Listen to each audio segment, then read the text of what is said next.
something about fitness and sport. It's going to be today's podcast. Yes, it will be. We have amazing guests that are very well educated on the topic.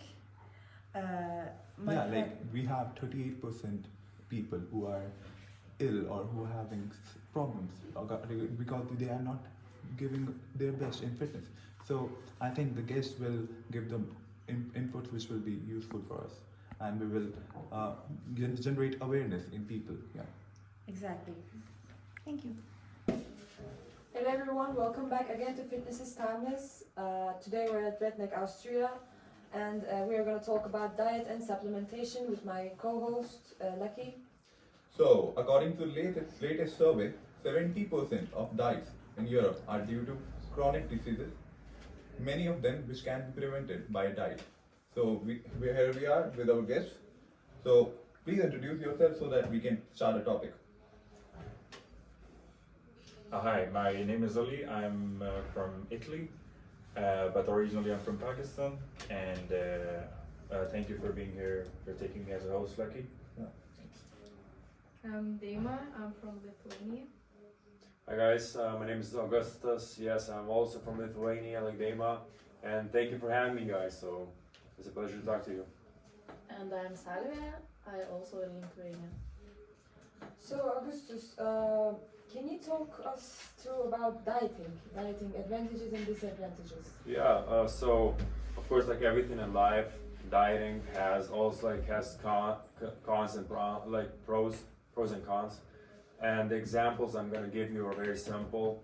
So when we are in a diet, we can feel like we are trying to push ourselves to the limit that we can always break. We can get burnout from that, from dieting, and we can don't feel good about ourselves, or maybe even feel better. But I think the best way for diets, for diet to make the best, decisions, not decisions, but the best. I've seen this. Many of the Europeans have gluten, something a disease in which they can't eat some specific foods. So, Salvia, can you please tell us what is gluten and lactose-free diet? Yeah, of course. Lactose or gluten. A gluten-free diet is eating a plan that includes foods containing gluten.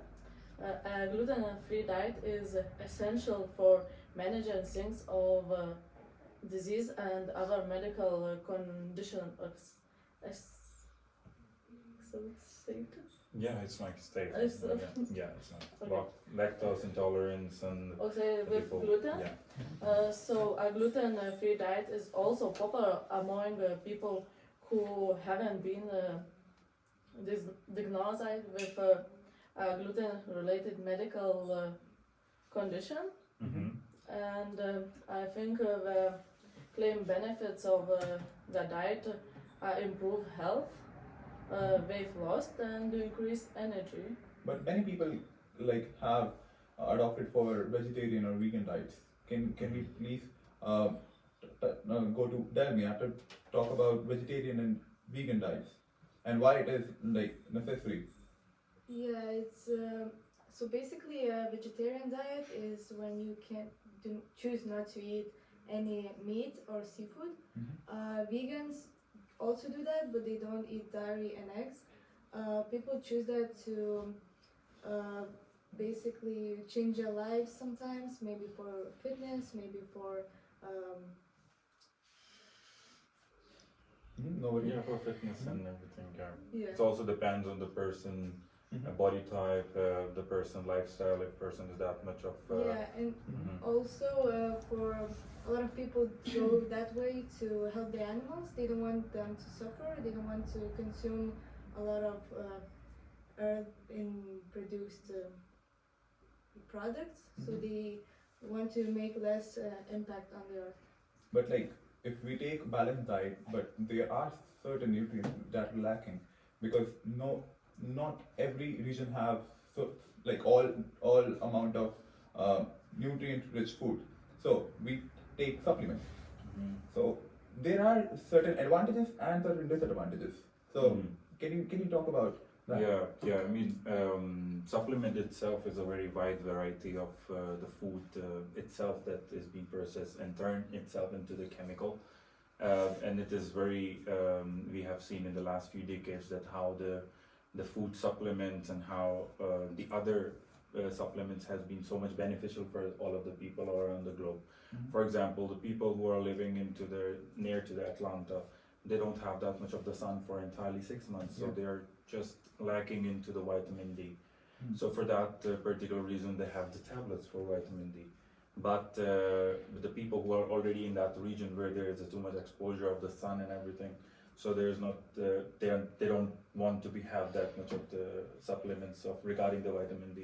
Very similarly, it also depends from person to person, as Augustus told regarding the diet, and Derma told about the vegan and the vegetarian people, that how the things can be different from every individual. But like, if they take 12, 18 tablets a day, is it like a myth that they are harmful, or are they not having any side effects? Of course, if the person itself is taking too much of the supplements and it's having a very full meal plan, and they're also taking the supplements, it is quite an increase in the daily usage and the daily utilization of the supplements which the normal human body needs.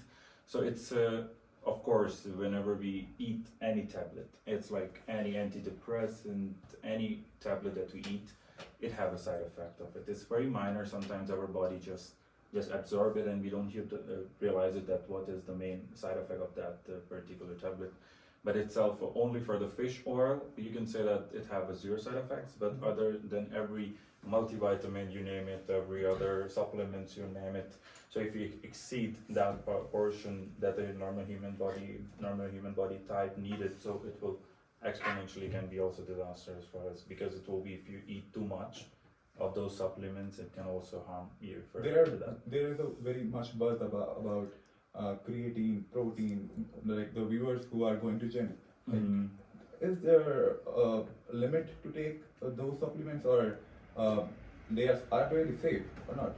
I mean, yeah, we can, when we talk about the protein itself, so protein, it depends from, like, for example, if you take away isolate protein, so it's like that it is being directly extracted from the milk of the cow, and it's coming from the dairy product. So, like, So- we can have those foods, but why do we need those powders? Yeah, I mean, it's not the powders itself. It's like sometimes the people understand that it's a powder, but when you try to understand the basic science behind this powder, it's not a powder. It is the milk which is being frozen at some certain temperature, minus 250 centigrade, minus 350 centigrade, so it becomes a powder which you mix in your daily life. For example, if a normal person have 90 kg of the weight of the total body, so it needs approximately 140 to 150 grams of the protein.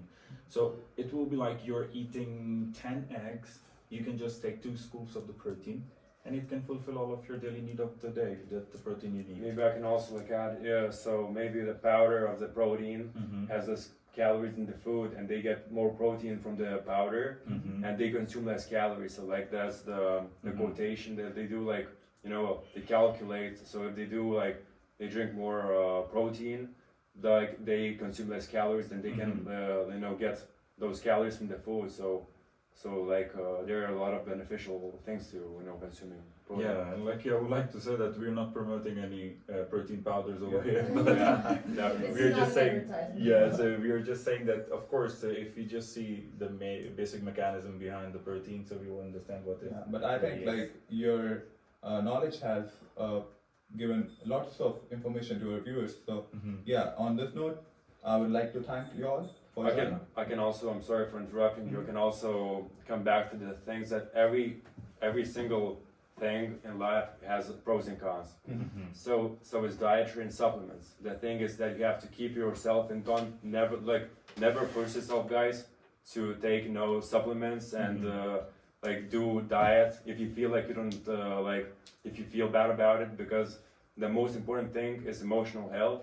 because without emotional health, there's no growth in your body. Yeah. So Exactly. you will never be happy no matter what if you force yourself to do something that you don't know, like you don't love. So Yeah, and And never then- be dependent on any multivitamins, on any supplements. Never be dependent that if I will not take it, it will be too much bad. So just be optimistic of what the daily food intake you guys take, and everything will be fine. Yeah, on that note, many nutritionists and many fitness coach has controversial opinions and different opinions on like things like protein and creatine.